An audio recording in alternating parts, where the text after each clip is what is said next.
સ્વાગત છે મિત્રો આપના આજના તાજા સમાચારમાં ગુજરાત ઇનસાઇટમાં સબસ્ક્રાઇબ કરવાનું ના ભૂલતા। સૌપ્રથમ સમાચાર વિશે વાત કરીએ તો આજે રાષ્ટ્રીય ખેડૂત દિવસ છે। તારીખ 23 ડિસેમ્બર રાષ્ટ્રીય ખેડૂત દિવસ। ખેડૂતોના અમૂલ્ય યોગદાનને સમર્પિત આ દિવસ ખેડૂતોના અતૂટ સમર્પણને સન્માનિત કરવા અને દેશની પ્રગતિને આકાર આપવામાં તેઓની મહત્વપૂર્ણ ભૂમિકાને ઓળખવા માટેની ક્ષણ છે। ભારતની સમૃદ્ધિના પાયા સમાન ખેડૂત ગ્રામીણ અર્થવ્યવસ્થા કાયમ રાખે છે। ઠંડી અને વરસાદ અંગે અંબાલાલ પટેલની આગાહી। અંબાલાલ પટેલ કહે છે કે 23 થી 31 ડિસેમ્બર દરમિયાન ઉત્તરીય પ્રદેશોમાં સખત ઠંડી પડશે। જમ્મુ કાશ્મીરના ભાગોમાં લઘુત્તમ તાપમાન માઇનસમાં જઈ શકે છે। ઉત્તર ગુજરાતના ભાગોમાં સખત ઠંડી પડશે। મધ્ય ગુજરાત તથા સૌરાષ્ટ્રના રાજકોટ, કચ્છ અને અમરેલીમાં ઠંડી પડશે તો વલસાડના ભાગોમાં ઠંડી પડવાની શક્યતા રહેશે। આ સાથે જ વાદળ વાયુ આવવાની શક્યતા રહેશે। કૃષિ મંત્રી ભેટ વિદ્યા દીઠ પૈસા। ગુજરાત રાજ્યની અંદર બગાયતી ખેતીના વાવેતર કરતા જે ખેડૂત ભાઈઓ છે તેમના માટે 4 સેન્ટર ઊભા કરવામાં આવશે, જેમની અંદર અમરેલી, દાહોદ, બનાસકાંઠા અને ગાંધીનગર જિલ્લાની અંદર બગાયતી ખેતી માટે સેન્ટર ઊભા કરવામાં આવશે। આ સેન્ટરમાં બગાયતી ખેતી માટેની તાલીમ અને નિદર્શન આપવામાં આવશે। કૃષિ મંત્રી રાઘવજી પટેલ દ્વારા આ બગાયતી ખેતીના વાવેતર માટેના સેન્ટર બનાવવાની માહિતી આપવામાં આવી છે। ઉલ્લેખનીય છે કે બગાયતી ખેતી ખેડૂતોને વધારાની આવક મેળવવામાં મદદ કરે છે। આ નામે ફોન આવે તો ચેત જો। પીએમ મોદીએ સ્ટેપ બાય સ્ટેપમાં કહ્યું કેવી રીતે બચવું। આજકાલ ડિજિટલ એરેસ્ટ નામની નવી બલા અસ્તિત્વમાં આવી છે, જેમાં ઠગબાજો સરકારી ઓફિસરને નામે ફોન કરીને લોકો પાસેથી પૈસા પડાવે છે। આજકાલ આ બલાને કારણે લોકોમાં ખૂબ ડર ફેલાયો છે। પ્રધાનમંત્રી મોદીએ પણ આજે મન કી બાતના 115 એપિસોડમાં આ મામલો ઉઠાવ્યો હતો અને લોકોને તેનાથી બચવા શું કરવું જોઈએ તેની સલાહ આપી છે।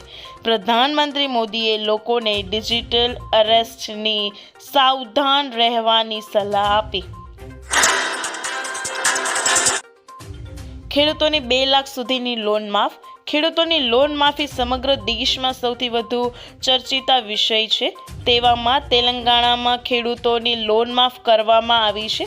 તેલંગાણાના સીએમ રેવંત રેડ્ડીએ લોન માફી યોજનાની જાહેરાત કરી। તેમણે કહ્યું કે 11 ડિસેમ્બર 2018 અને 9 ડિસેમ્બર 2023 વચ્ચે લોન લેનારા ખેડૂતો માટે 2 લાખ રૂપિયા સુધીની લોન સંપૂર્ણપણે માફ કરવામાં આવશે। આ પહેલા ઝારખંડ સરકારે પણ ખેડૂતોની 2 લાખ રૂપિયા સુધીની લોન માફ કરવાની જાહેરાત કરી હતી। મહિલાઓને મળશે 2 લાખ રૂપિયા। સરકારે મહિલાઓ માટે મહિલા સ્વાવલંબન યોજના શરૂ કરી। આ યોજના હેઠળ મહિલાઓને વ્યવસાય શરૂ કરવા માટે 2 લાખ રૂપિયા સુધીની લોન આપવાની વ્યવસ્થા છે। આ યોજના હેઠળ મહિલાઓ માટે 307 વિવિધ પ્રકારના વ્યવસાયો માટે લોન ઉપલબ્ધ છે, જેમાંથી બ્યુટી પાર્લર, દરજીકામ, મસાલા બનાવટ, અગરબત્તી, મોતીકામ, ભરત ગૂંથણ અને દૂધની પ્રોસેસિંગ જેવા વ્યવસાયો સામેલ છે। દરેક પ્રકારના વ્યવસાય માટે 2 લાખ રૂપિયા સુધીની લોન આપવામાં આવે છે।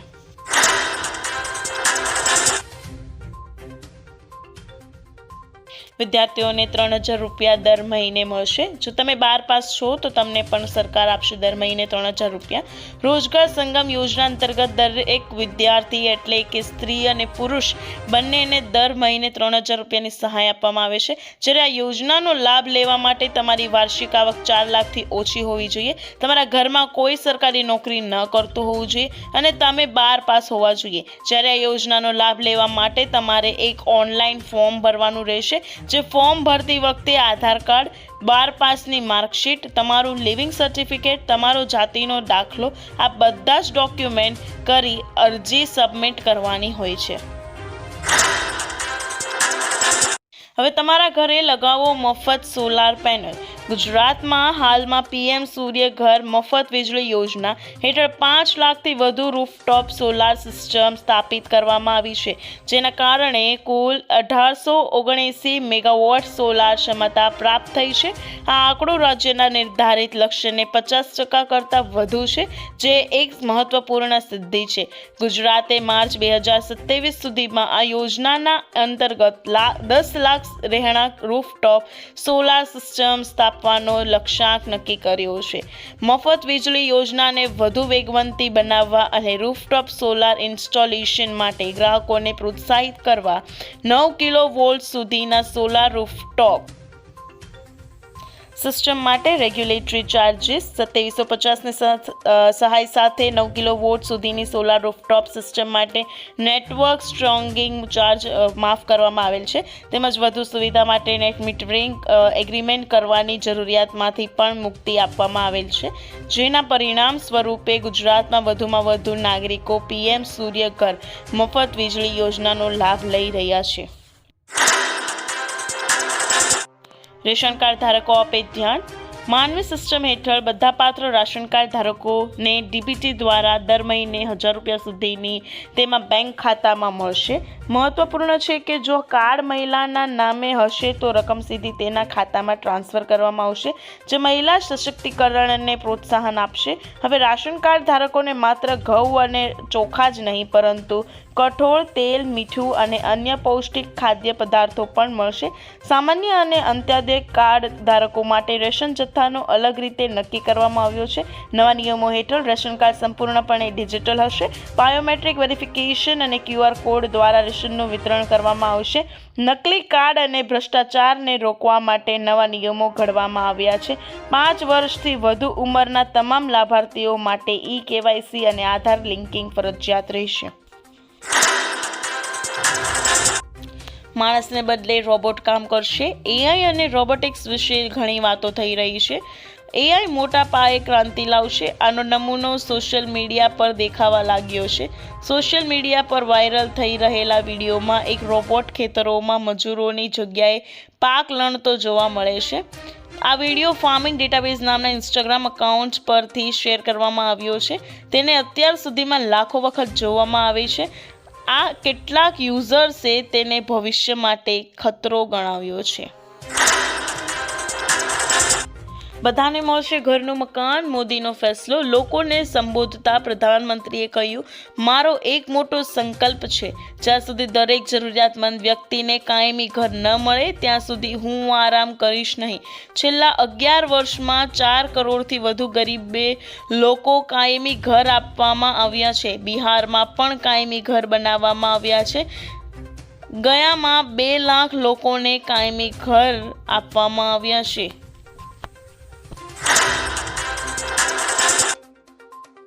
મોદીજીને ખેડૂતો માટે મોટી જાહેરાત. પીએમ મોદીએ કહ્યું, ઔદ્યોગિકરણ અને કનેક્ટિવિટી આસામના યુવાનોને મોટા સપના જોવા સક્ષમ બનાવી રહ્યા છે. પીએમ મોદીએ ફરી એકવાર આસામથી કોંગ્રેસ પાર્ટી પર નિશાન સાધ્યું. પીએમ મોદીએ કહ્યું, આજે અમારી ડબલ એન્જિન સરકાર પણ કોંગ્રેસ પાર્ટી દ્વારા ઊભી કરાયેલી સમસ્યાઓનું નિરાકરણ લાવી રહી છે. આસામની જેમ દેશના અન્ય રાજ્યોમાં પણ ઘણી ખાતર ફેક્ટરીઓ બંધ થઈ ગઈ હતી. જનતાને સંબોધતા પીએમ મોદીએ કહ્યું, પહેલા ખેડૂતોને યુરિયા માટે લાઈનોમાં ઊભા રહેવું પડતું હતું અને પોલીસ ખેડૂતો પર લાઠીચાર્જ કરતી હતી. કોંગ્રેસ દ્વારા વધુ ખરાબ થયેલી પરિસ્થિતિને સુધારવા માટે અમારી સરકાર સખત મહેનત કરી રહી છે.